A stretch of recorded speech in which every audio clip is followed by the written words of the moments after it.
बिस्मिल्लाहिर्रहमानिर्रहीम अस्सलाम वालेकुम। हाइपोथेसिस टेस्टिंग की सीरीज़ पे हम काम कर रहे हैं। अब तक हमने चेक किया कि हाइपोथेसिस टेस्टिंग अगर हमारे पास पॉपुलेशन स्टैंडर्ड डेविएशन गिवन हो तो कैसे फाइंड आउट किया जाता है, हाइपोथेसिस टेस्टिंग को कैसे कैलकुलेट किया जाता है, उसके 5 स्टेप प्रोसीजर को कैसे हम अप्लाई करते हैं, उसमें हम जी टेस्ट को यूज़ करते हैं।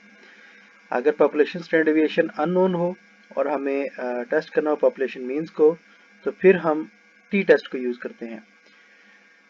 क्योंकि हमारे पास सिग्मा की वैल्यू अवेलेबल नहीं है और सिग्मा को हम पॉइंट एस्टिमेशन को यूज़ करते हुए सैंपल स्टैंडर्ड डेविएशन से रिप्लेस कर सकते हैं। सो सैंपल स्टैंडर्ड डेविएशन को एस से डिनोट करते हैं और पॉपुलेशन स्टैंडर्ड डेविएशन को सिग्मा से डिनोट करते हैं।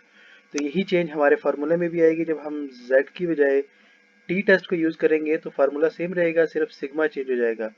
तो z का फार्मूला भी यही था, जी टेस्ट का formula x bar minus mu sigma over n under root. तो अब टी टेस्ट में हम x bar minus mu S over n under root कर देंगे, मीन्स सिग्मा को एस से रिप्लेस कर देंगे। इस टेक्निक को हम क्या कहते हैं, पॉइंट एस्टिमेशन। सो बाकी चीज़ें सेम है। टी की वैल्यू कैसे फाइंड आउट करनी है हमने कॉन्फिडेंस इंटरवल में चेक किया था। हमें दो चीज़ों की ज़रूरत पड़ती है, एक तो डिग्री ऑफ फ्रीडम की और दूसरा level of significancy. Degree of freedom क्या होता है, n माइनस वन, और कॉन्फिडेंस लेवल ऑफ सिग्निफिकेंस वो हमें गिवन होता है। एक्स बार जो है वो मीन है सैंपल का, म्यू है वो है मीन है पॉपुलेशन का, एस है स्टैंडर्ड डेविएशन सैंपल का, और स्मॉल एन जो है वो है sample size.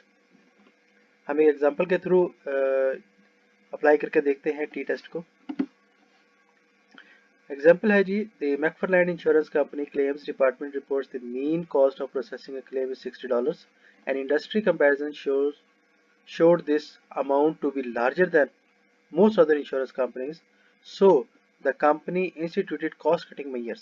To evaluate the effect of cost-cutting measures, the supervisor of the claim department selected a random sample of 26 claims processed last month. The sample information is reported below. At 0.01 significance level, is it reasonable?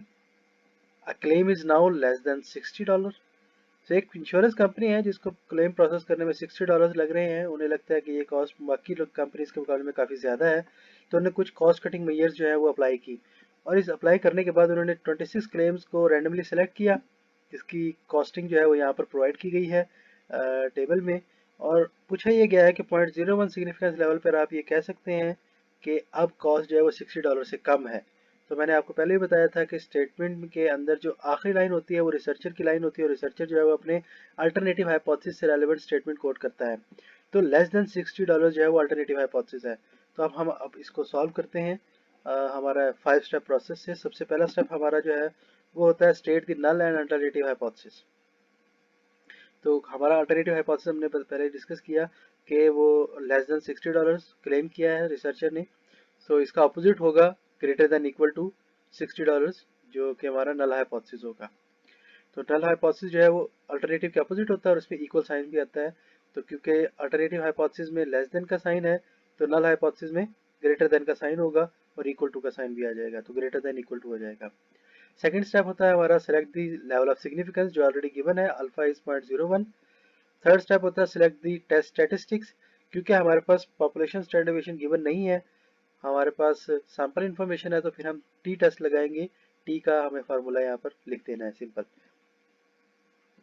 Fourth step में हमें decide करना होता है decision rule. तो decision rule के लिए हमें critical value चाहिए। तो क्रिटिकल वैल्यू टी टेस्ट में क्रिटिकल वैल्यू जो है वो दो चीज़ों से फाइंड आउट होती है, एक हमें लेवल ऑफ सिग्निफिकेंस चाहिए होता है और दूसरा हमें डिग्री ऑफ फ्रीडम। तो डिग्री ऑफ फ्रीडम n-1 होता है और लेवल ऑफ कॉन्फिडेंस गिवन होता है। अब हमें ये लेवल ऑफ सिग्निफिकेंस दो टाइप के होते हैं, वन टेल्ड और टू टेल्ड। अगर आपके अल्टरनेटिव हाइपोथेसिस में नॉट इक्वल टू का साइन हो तो वो टू टेल्ड हो जाएगा, और अगर ग्रेटर देन या लेस देन का साइन हो तो वन टेल्ड होगा। तो हमारा वन टेल्ड अल्फा है 0.01, ये वैल्यू आ गई। और डिग्री ऑफ फ्रीडम जो है वो हमारा बनेगा 26 माइनस 1 25। तो इसके क्रॉस पे जो वैल्यू बन रही है दैट इज 2.485। तो हमारी क्रिटिकल वैल्यू 2.485 है। ये आएगी किस तरफ, क्योंकि हमारा अल्टरनेटिव हाइपोथेसिस का साइन लेफ्ट साइड को डिनोट कर रहा है, तो हमारी क्रिटिकल वैल्यू भी लेफ्ट साइड पर ही आएगी। So in this way we can find it out on this graph normal distribution। Left side पर 2.485 हमारी क्रिटिकल वैल्यू आ गई। तो अगर हमारे कैलकुलेटेड जो फार्मूला में वैल्यूज पुट करने के बाद वैल्यू 2.485 से -2.485 से छोटी आ जाएगी तो फिर हम अपने नल हाइपोथेसिस को रिजेक्ट कर देंगे। तो यहाँ पर माइनस साइन क्यों आया है, क्योंकि हमारी वैल्यू तो +2.485 थी। ये माइनस इसलिए है क्योंकि हमने डिस्कस किया था नॉर्मल प्रोबेबिलिटी डिस्ट्रीब्यूशन में राइट साइड पर पॉजिटिव वैल्यूज होती है और लेफ्ट साइड पर नेगेटिव, क्योंकि जीरो सेंटर में होता है इसके। तो 2.485 को जब हम लेफ्ट साइड पे पुट करेंगे तो वो नेगेटिव हो जाएगा। तो अगर हमारे हाइपोथेसिस जो कैलकुलेटेड वैल्यू ऑफ टेस्ट, जो फार्मूले के अंदर वैल्यूज पुट करके जो रिजल्ट आएगा वो -2485 से छोटा हो जाएगा, तो ऑटोमेटिकली हम नल हाइपोथेसिस को रिजेक्ट कर देंगे और अल्टरनेटिव हाइपोथेसिस को एक्सेप्ट कर लेंगे। So let's put the data into the formula. X bar हमने कैलकुलेट किया, दैट इज 56.42, जो डेटा हमें गिवन था उससे कैलकुलेट किया।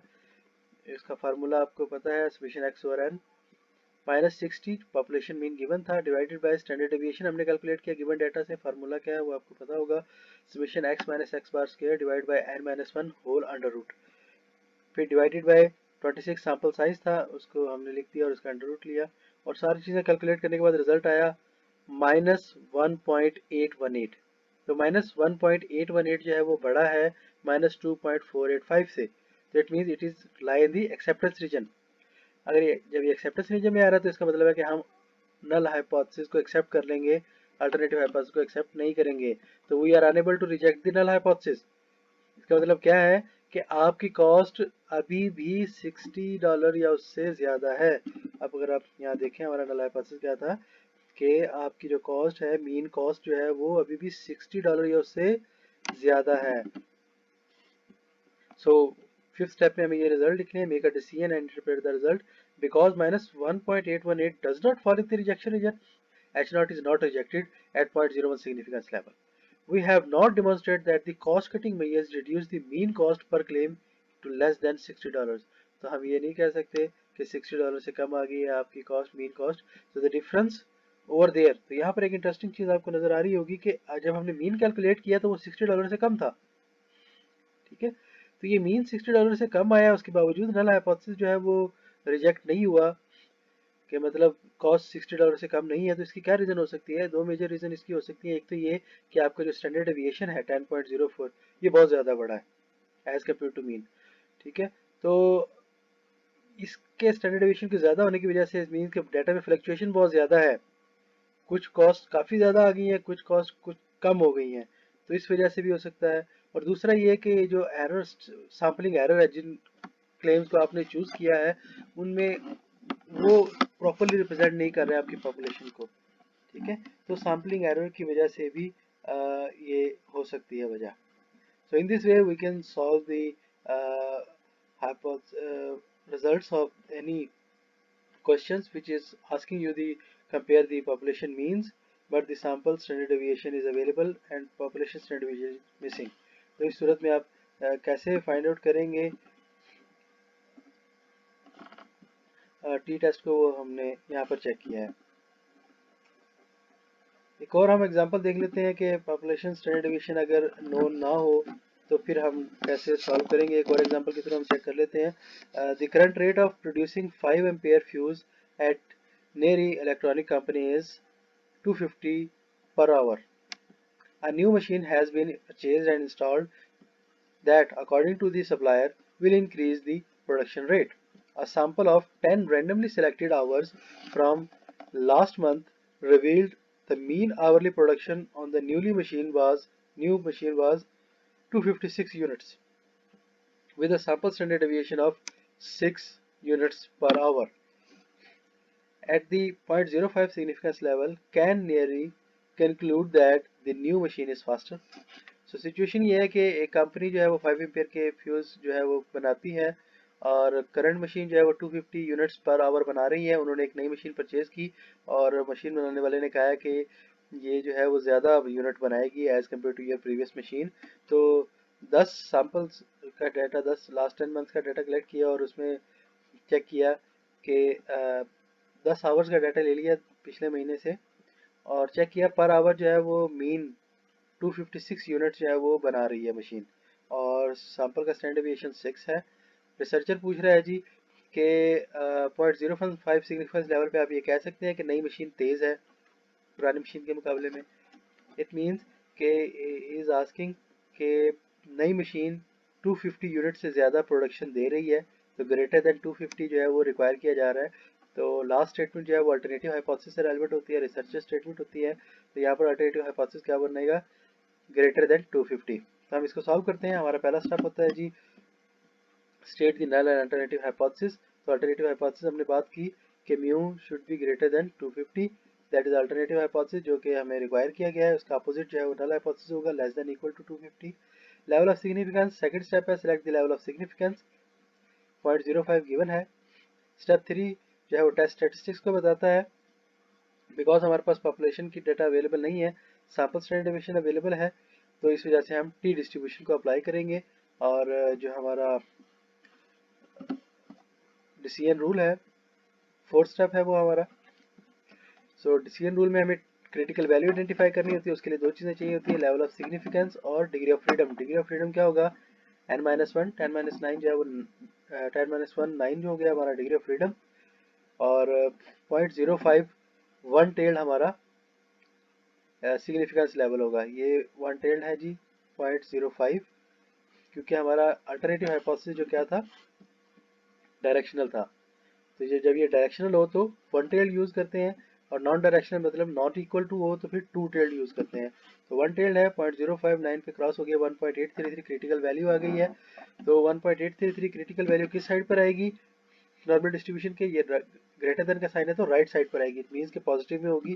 और अगर हमारी इस फार्मूला से आने वाली वैल्यू 1.833 से क्रॉस कर जाएगी तो हम नल हाइपोथेसिस को रिजेक्ट कर देंगे। So the null hypothesis is rejected if the T value is greater than 1.833। तो कैलकुलेटेड टी वैल्यू अगर 1.833 को क्रॉस करेगी तो हम नल हाइपोथेसिस को रिजेक्ट कर देंगे। फार्मूला में वैल्यू पुट करते हैं जी, एक्स बार जो है वो 256 कैलकुलेट किया गया, वो पहले बता दिया उन्होंने। म्यू की वैल्यू 250 गिवन थी, स्टैंडर्ड डेविएशन की वैल्यू गिवन थी 6, सैंपल साइज 10 गिवन था। सॉल्व किया तो रिजल्ट आया है हमारे पास 3.162 विच इज ग्रेटर देन 1.833। तो अब यहाँ पर ड्रॉ भी कर सकते हैं नॉर्मल डिस्ट्रीब्यूशन, और राइट साइड पर क्रिटिकल वैल्यू से आगे वैल्यू आएगी, मींस रिजेक्शन रीजन में ये वैल्यू आएगी 3.162। तो इसका मतलब क्या है कि नल हाइपोथेसिस रिजेक्ट हो गया और अल्टरनेटिव हाइपोथेसिस एक्सेप्ट हो गया। तो हमारे पास मेक अ डिसीजन रूल है, इंटरप्रेट द रिजल्ट में क्या होगा, the null hypothesis rejected, the mean number produced in the more than 250 per hours. तो हमारा अल्टरनेटिव हाइपोथेसिस में क्लेम क्या था कि mean number of production is greater than 250। तो वाकई ही सप्लायर का क्लेम ठीक था कि उसकी जो नई मशीन प्रोवाइड की गई है उसकी प्रोडक्शन $250 से ज़्यादा है। So in this way we can find out the results. तो 5 step hypothesis testing procedure unknown population standard deviation से कैसे फाइंड आउट करते हैं, ये हमने अभी देखा। शुक्रिया, धन्यवाद एंड थैंक यू। इससे रेलेवेंट कोई भी इशू, कोई भी प्रॉब्लम है तो आप इस वीडियो के कमेंट सेक्शन में कमेंट कर सकते हैं, आपको टाइमली रिस्पॉन्ड किया जाएगा। Thank you again.